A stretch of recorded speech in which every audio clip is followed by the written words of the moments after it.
Hey, hey, hey, welcome back to the Passive Buddies podcast. In today's episode, me and Brandon are basically going to recap what we've been working on over possibly the last 2 to 3 weeks.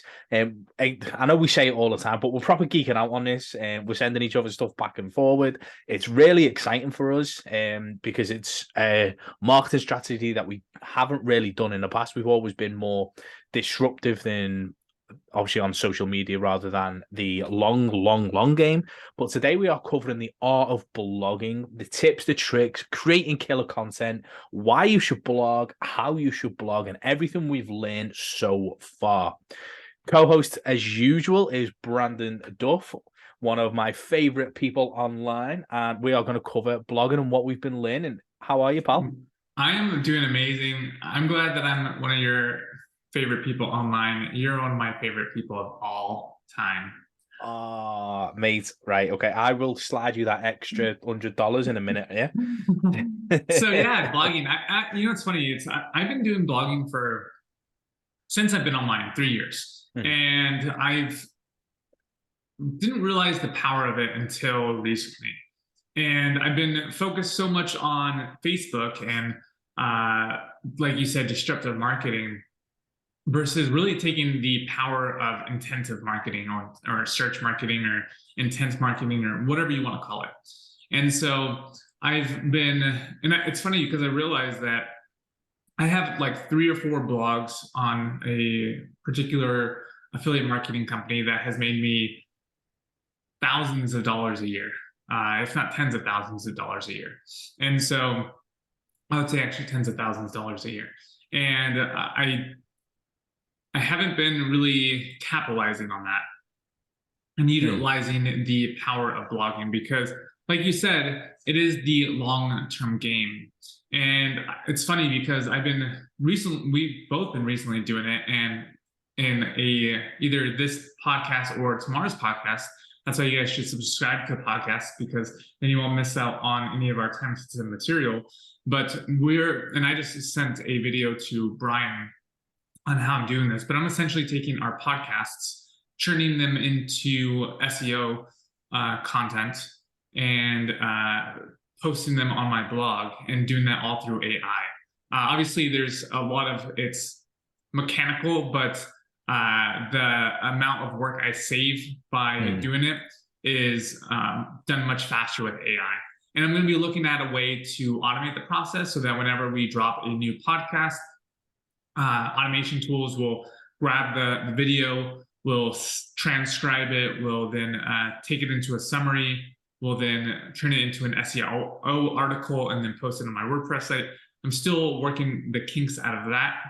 But this is stuff that is going to help us rank on our website. Essentially, you're taking a video that off of YouTube that Google knows, that owns YouTube, put it onto your blog site so that Google can find it, and then adding YouTube videos, which again strengthens that particular blog post, and then linking it back to other articles and other internal links and external links to boost your page rank.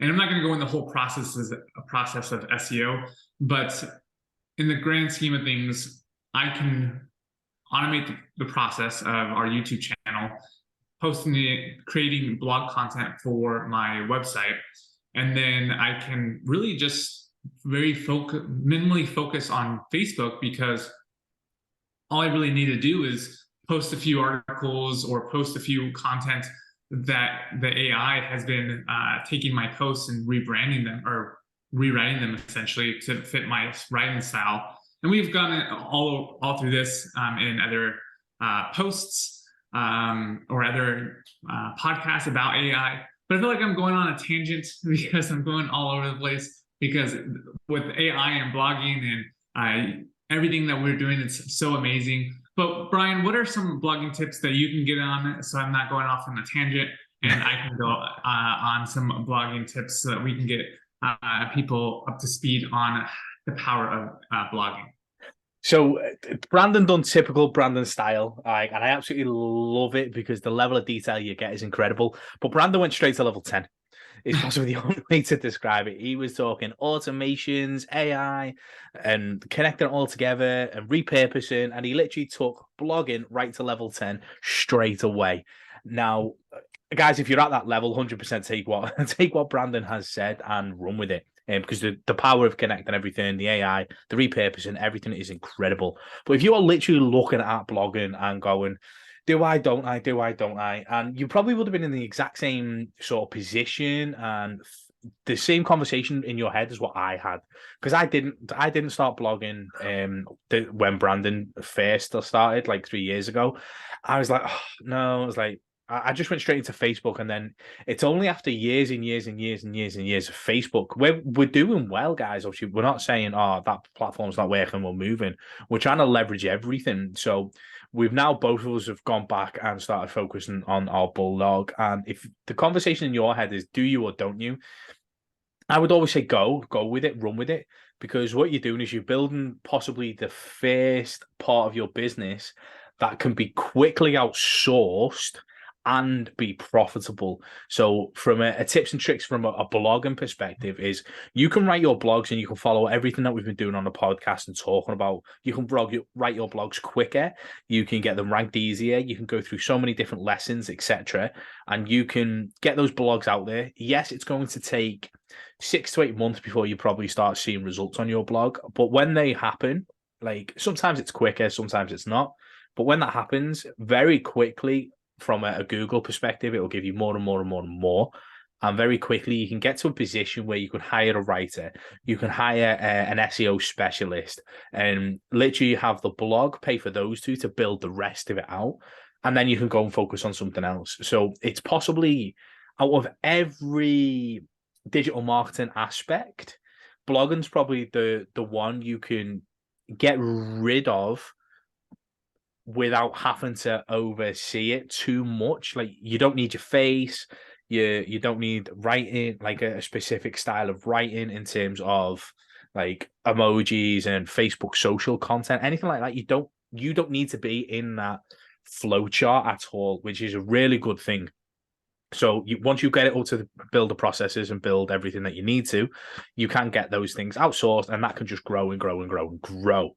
So that's the long-term strategy of why blogging should really be one of your forefronts of content creation. Now, in terms of tips and tricks, like it's amazing, like how simple a blog actually is. When you strip back and you look at all the blogs, like all the blogs include a title, 9 times out of 10 with the SEO keyword that you're going after, includes a table of content, it includes sections of the blog, and then a conclusion or an FAQ or both.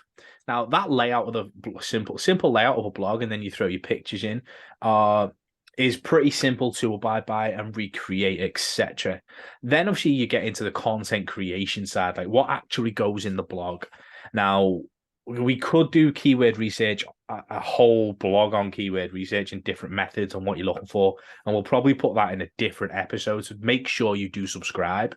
But like stripping it back, once you've done your keyword research, it is about looking at what other people are writing about, how they're writing, how they're presenting, because although it's a blog is very much a written piece of content, when people land on your landing page, it still needs to be aesthetically pleasing. You still need it to look good in order to entice people to read it. It's not just going to be the headline that gets it. It's going to be the look of the overall blog, which is going to increase how they perceive the quality of the content. If it's all bunched up together, big paragraphs, no pictures, spelling mistakes, grammar mistakes, like formatting errors everywhere, no one's going to read it. It's never going to rank. You need to be looking at the SEO side and the aesthetics to make sure it actually looks good enough for people to consume, because there's plenty of people making blogs look good out there. So you need to be keeping up with that aesthetic look in order for the perception of the quality to increase before they even read it. You've probably heard of the phrase like people eat with their eyes.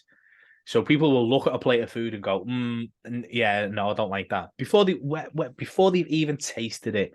And that is literally the same with your content. People will take a look at your content before they read anything and go, no, I don't like that. And they'll bounce off that page. So that aesthetic look for that perception is absolutely crucial. And then the words come in. What's your thoughts on that, Brandon? Yeah, I think that it's super important to have a well-organized blog. I think that if you look at some of my first blog posts, they were pretty ugly, to say the least, really ugly. And now they've been getting really aesthetically pleasing. But you have to think, like, the way I think of it, kind of like what you were saying in the very beginning, is kind of like a book. Like each part of a book, the first part, it has like the welcome intro, and then it's like the table of contents, and then it's the content, and then it's like the conclusion. And it's kind of like how each of your blog posts should be. It should have kind of a welcome message of what they're expecting, their table of contents, where they should be skipping to if they want to find a particular section, and then the frequently asked questions. And then there's other things like adding video, like we talked about earlier, to help it with integrating with YouTube. Adding things like people also ask, which is like another thing of frequently asked questions. So there's all sorts of different things within SEO that you can do. And then obviously your goal is to link it internally and externally to other sites. You have to think, there's two analogies that I heard of when someone was talking about creating SEO. And the first one is more of my own that I created. And you have to think of it like as a spider web.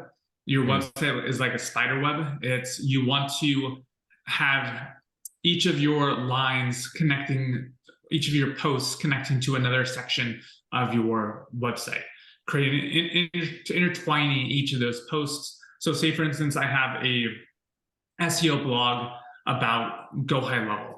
And it talks about pricing, and it has one whole page, has pricing, it has features, it has this, it has that, it has this other thing. And then it has like, it's 5,000 words. And then I create another page that's just about Go High Level pricing, and another post just about features. And then I'm linking both of those pages to that longer article. And that longer article, I'm linking back to the smaller articles, which then creates a web essentially. And that's what I'm doing to increase the page rank of each of my articles. And then obviously you want to share it with your email list. So every Friday, I kind of just put together a collection of what I did for the week. This is like the YouTube, it's more like for your weekend reading pleasure, something like that, right? And it's like, this is a blog post I created on how to use High Level. Here is an article about how, or here's a YouTube video of how I'm making $700 a month from these 3 websites. And then here's a post on Facebook about actually winning $500 cash from our cash flow challenge as a bonus, not only making an additional $1,500, so like $2,000 made this month from our cash flow challenge. First month just starting in. So like, I'll post that into my email, which then gets sent to my 8,000 subscriber list, and people will go to that blog post, that YouTube video, and that Facebook post, and allow them to get views and interactions, which then increases on the blog page rank if it's getting viewed and read multiple times, how long they stay on there, all that fun stuff. So a blog is, you have to think, and this is how I always describe it, and this is my last rant, I guess, is Facebook, it's like after 24 hours, it kind of just disappears. Like I've never done this on Brian's posts or even my own posts. I really haven't gone through and looked back a year, 2 years on what someone wrote or what I wrote or anybody wrote on Facebook or Instagram or whatever. But on a blog or even on YouTube, I will go back a year, 2 years and find a post. And that doesn't mean I'll go onto their website, but Google will have a post from a year ago or 2 years ago, and I'll click on that. and I'll read the article because it's the top of Google. So as time goes on, your posts get more valuable on your blog and on your YouTube channel. While on Facebook, your posts get less valuable as time goes on because they're less likely to be seen. Yeah, and you're absolutely right. And obviously, that's why me and you heavily look at evergreen content and at the evergreen content strategies, because social media is a hamster wheel, and it's a hamster wheel that you always feel like you've got to be on, like updating your behind the scenes or content or talking to in the DMs and stuff. Whereas that's not as passive, is it? Whereas a podcast that lasts forever, a YouTube channel that lasts forever, a blog that lasts forever, continually giving content value and creating sales for your affiliate programs, your courses, and all of those things. That is the definition of something turning more passive. So when you are looking at when you strip this all back and go, how do you want your online business to run? Do you want to be tied to the laptop 24/7? Do you want to be having to update your Instagram 3 times a day or posting 5 TikToks a day just to compete with other people? Or do you actually want to enjoy your life on top of like what's actually going on? So blogging can make you income while you sleep. The cash flow challenge can make you income while you sleep. YouTube makes you income while you sleep. Podcast makes you income while you sleep. But it's just playing that long delayed gratification. So if you're taking these blogs and going after the keywords and growing that thing, in 6 to 8 months, your life will be completely different. On Facebook, you literally your day will still look the same in 8 months' time. You may be making commissions. You should be making commissions. But if you're not on there in those DMs creating those reels, then it's going to drop. Whereas the blog will grow, it'll compound. YouTube channels will grow and it'll compound. Podcasts, exactly the same. So when you're looking at what type of content strategy should you be looking to adopt, these are definitely the ones that will set you free rather than create another self-created job. Yeah, I think that's super important. And I'm just going to leave it with this. You can you can start your day writing a few blog posts.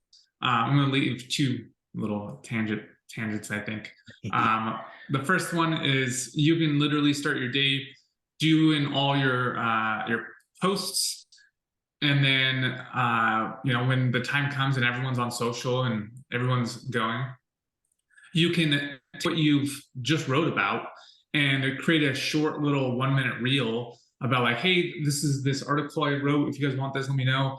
It's about how I made $700 in passive income from these 3 websites. Comment down below if you guys want this. And then you're creating content based on the content you just made. So when people say comment, when they are like, comment on this, they're engaging on your content because they're getting something for free for something that you've already created. And then you can just link that article, and then you're getting traffic. So you're not having to think of a different piece of content. You're just repurposing essentially the same content through shorts and reels. So that's one. But 2, you have to think that before, blogging was kind of the only way to make money online. So like the majority of people were doing that. Nowadays, Facebook and everything is so easy to be on, and blogging, keyword research, ranking, all that is harder and longer, and not as many people are willing to do it. And so even though there's millions of billions of websites online, I'm literally making a post in okay, I'll give you a perfect example. I started I probably had 70 keywords that I was ranking for, very little. And in 2 weeks that I've been re-upping, I've already increased my keywords by double. So I think I'm at 130. One website says, another website says 200. So, and they're all in the top 100. Nice. Sort of all of the billions of websites out there, blogging for 2 weeks, I've had multiple pages rank on the top in the top 100 of search results. So if I were to do that for 6 months, you can see that I'm going to get much more compounding results than I would just posting random things on Facebook. And you're not having to recreate the wheel where you're having to create content based on your reel. You can literally create the content first through blogging, and then use the blog post as leverage for your reels. And so doing both of those things, I think, will help would complement each other quite a bit. One, you're creating content that's long term. Two, you're doing short form content to appeal to the masses, and then you're giving them something for free to link back to your website, to bring traffic to that website. You can then say put a tracking cookie on there, and then track them, and then you can run ads to them later if you want. All sorts of different things that you can't do on if they just see your reel. I mean, you can obviously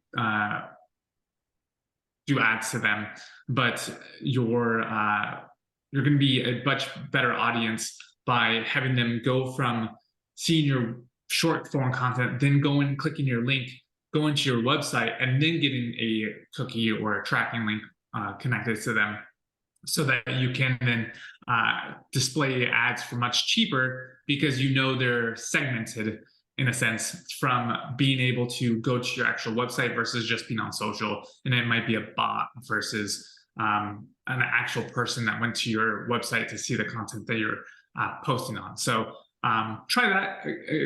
I think that's a good strategy. That's what I'm doing, at least. A bunch of other things too, which we'll go over in the next episode. So definitely you don't want to miss out on that. Brian, anything else you want to add? No, guys, I think we've covered obviously the importance of longer form content, and obviously in today's episode, the blogging side of things. So if you've liked this episode, please like, comment, subscribe, do all that jazz. Let us know in the comments if you've enjoyed it, and we will see you on the next episode. Peace.